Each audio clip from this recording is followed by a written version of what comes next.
তার যে system guideline, এর থেকে ভালো কোনো হুকুম সিস্টেম গাইডলাইন থাকতেও পারে না। আমরা তার সত্ত্বেও তার থেকে ভালো এবং সুন্দর রাস্তা খুঁজে বেড়াই। আমি জানি যে তার থেকে ভালো রাস্তা নেই, আমি খুঁজি তার থেকে ভালো আরো রাস্তা। আমি জানি যে আল্লাহ তাআলা যে রাস্তা দেখিয়েছে তার থেকে ভালো রাস্তা নেই। আমি জানি, আমি মানি, আমি বিশ্বাস করি, আমি সাক্ষীও দিই, কিন্তু আমি তার থেকেও আরো ভালো রাস্তা খুঁজে বেড়াই। আমি জানি তার থেকে আরো ভালো রাস্তা নেই, আমি মানি, আমি জানি, অবশ্যই জানি, অবশ্যই আমি সাক্ষী দেবো। জীবন বাজি রেখে আমি সাক্ষী দেবো যে আল্লাহ যে রাস্তা বলেছে এর থেকেও ভালো রাস্তা নেই। আমি কিন্তু তার থেকে আরো ভালো রাস্তা খুঁজে বেড়াই। কেন খুঁজে বেড়াই? এর যদি অ্যান্সার প্রশ্ন আমাকে কেউ করে, আমার কাছে কোনো অ্যান্সার থাকবে না। বন্ধু, এটাই শয়তানের ধোঁকা। তুমি যদি মুসলিম হও, তোমার মনে যদি আল্লাহর বিশ্বাস থাকে, এটাই শয়তানের ধোঁকা। তোমাকে বুঝে নিতে হবে যে শয়তানের ধোঁকা এটাই। যে আমি জানি, আমি সাক্ষী দিই, তাও আমি মানি না, মানে এটা কি? এটা শয়তানের ধোঁকা। বন্ধু, শয়তানের ধোঁকা বোঝার মতো আমার আর তোমার মতো ক্ষুদ্র মানুষের জ্ঞান খুব সীমিত। শয়তান অনেক জ্ঞানী, আল্লাহ ওনাকে অনেক ক্ষমতা দিয়েছে, উনি আমাদের পরীক্ষা করবে অবশ্যই। ওর ধোঁকায় আমরা পড়বো, আর আল্লাহ তাআলা আমাদেরকে পরীক্ষা করবে তার দ্বারাই। সব থেকে বড় কথা বন্ধু, আমরা দুনিয়াতে আছি, আর যতটা দুনিয়ার মায়ার পিছনে ছুটে বেড়াচ্ছি, আর যতটা দুনিয়ার আকৃষ্ট, দুনিয়ার মোহ মায়া আমাদের মনের মধ্যে রয়েছে, তার মধ্যে একটাই বেসিক কারণ হলো যে আমরা কখনো ভাবি না যে আমরা একদিন না একদিন মরবো, বা এই জীবনটা আমাকে ত্যাগ করতে হবে, এই রুহু থেকে, এই দেহ থেকে এই রুহুটা আমাদের একদিন না একদিন বের হয়ে যাবেই যাবে। এটা যদি আমরা কখনো হলেও যদি বিশ্বাস করতাম মন থেকে, তাহলে বন্ধু আল্লাহর কসম খেয়ে বলছি, কখনো আমরা কোনো বাজে কাজ, আল্লাহর হুকুমকে অমান্য করে, আল্লাহর অবাধ্য হয়ে কখনো চলতাম না। কারণ আমরা বিশ্বাস করি যে আমরা কোনোদিন মরবই না। আমরা যদি বিশ্বাস করতাম যে আমরা হ্যাঁ মরবো, তাহলে আমরা আল্লাহর হুকুম আর আদেশকে কখনো অমান্য করতাম না।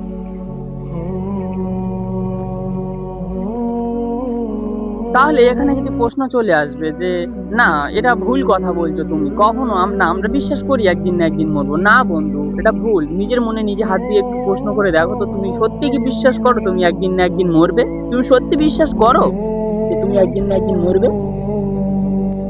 সত্যি বলছি বন্ধু, আমাদের মধ্যে অধিকাংশ মানুষের কাছ থেকে যে অ্যান্সারটা ভেসে আসবে সেটা হবে না, আমি বিশ্বাস করি না। সে নিজে নিজেই বুঝতে পারবে। তুমি নিজের বুকে নিজে হাত দিয়ে একটু প্রশ্ন করে দেখো, তুমি সত্যি বিশ্বাস করো কিনা তুমি একদিন না একদিন মরবে? তুমি বিশ্বাস করো না, আমি বিশ্বাস করি না।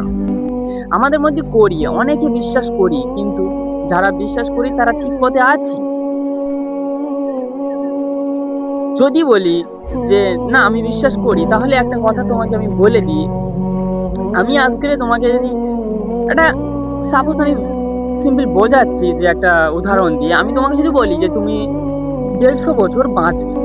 কত বছর? 150 বছর তুমি বাঁচবে। কারেক্ট। আজকের দিন থেকে তুমি 150 বছর পরে, পাক্কা 150 বছর পরে তুমি মারা যাবে। সাপোজ বোঝাচ্ছি। তুমি কিন্তু আজকের দিন থেকে দিন গোনা শুরু করো, এই 150 বছর পরে আমি মারা যাবো। তুমি প্রত্যেক দিন, প্রত্যেক ঘন্টা, প্রত্যেক সেকেন্ড, প্রত্যেক সপ্তাহ, প্রত্যেক মাস, প্রত্যেক বছর তুমি যার্রা যার্রা পরিমাণ তুমি হিসাব রাখবে যে আমার 150 বছরের মধ্যে এতদিন চলে গেছে, আমার এতদিন চলে গেছে, আমার আর 100 বছর বাকি আছে, আমার আর 110 বছর বাকি আছে, আমার আর 70 বছর, আমার আর 30 বছর বাকি আছে।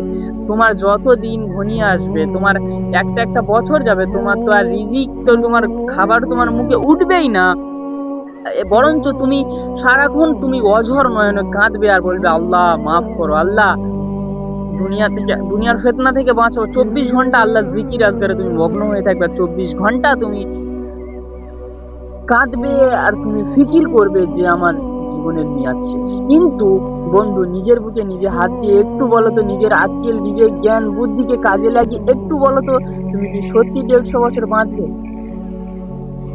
তুমি কি সত্যি 150 বছর বাঁচবে?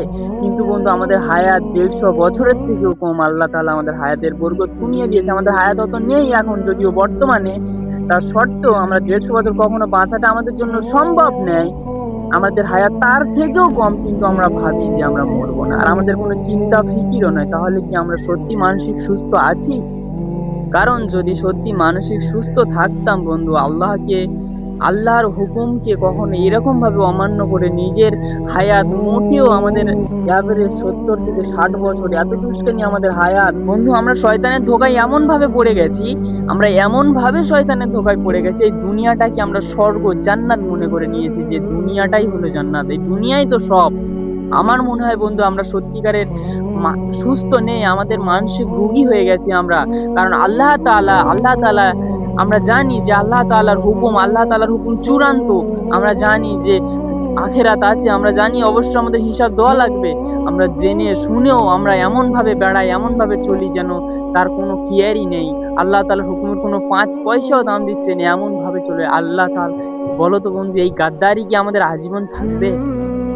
এই গাদ্দারি, এই নাফরমানি, এই বেঈমানি, এই যে দাপট, এই যে রক্তের যে জিসেম, এই যে ক্ষমতা, এই যে আমাদের তাকাত, এই যে আমাদের চোখের রশ্মি, এই যে আমাদের গাল ভরা দাঁত, এই যে আমাদের সুন্দর কালো গোছানো চুল, বন্ধু এটা আজীবন থাকবে না বন্ধু।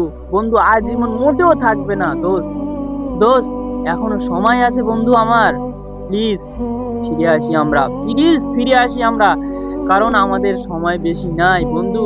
40 থেকে 50 বছর পার হলে বন্ধু আমাদের চুল পাকতে শুরু করে, চোখের পাওয়ার কমে যায়, হাড়ের ক্ষমতা কমে যায়, গায়ের চামড়া কুঁচকে যায়, আমাদের সবকিছু কমে আসতে থাকে বন্ধু। মাত্র 40 থেকে 50টা বছর পার হলে বন্ধু, 40-50টা বছর, এর মধ্যে তো আমাদের সাবালক হতে হতে, জ্ঞান হতে হতে তো 20 বছর পার হয়ে যায়।